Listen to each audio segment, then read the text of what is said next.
The U.S. has just officially exited from the World Health Organization.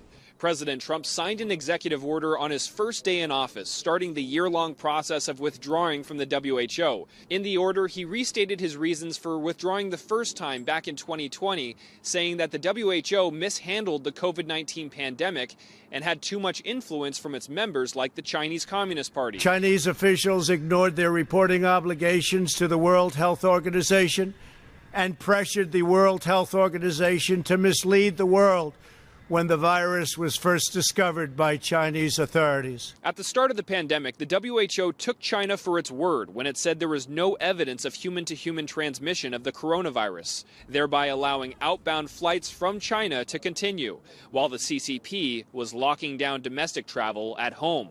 The entire time, China refused to allow outside investigators in. Trump also accused the WHO of helping China to mislead the world about the origins of the coronavirus pandemic, but the agency denies these allegations. I always said it came from Wuhan. It did come from Wuhan. President Trump also says that the agency demands disproportionately big payments from the U.S. compared to much larger countries like China. We were paying $500 million a year, and China is paying $37 million a year. Former President Joe Biden, upon taking office in 2021, immediately reversed the move and rejoined the WHO.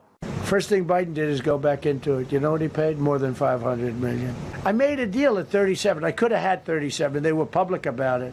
We'll give you the same deal that China has for 37. The exit could violate U.S. law, though, which requires the U.S. to pay about $260 million in outstanding fees before leaving. But a State Department spokesperson defended the decision on Thursday, saying the president paused all future U.S. funding to the WHO and that Americans have already paid enough. The U.S. withdrawal from the WHO is forcing the agency to make major budget and workforce cuts, but the Director General is seeing the bright side, saying it offers an opportunity. An opportunity for countries to transition away from aid dependency towards self-reliance. The WHO is just one of several United Nations-tied organizations that the U.S. has been withdrawing from over the past year. That includes the UN Human Rights Council, which allows notorious human rights abusers on it, like China and Cuba.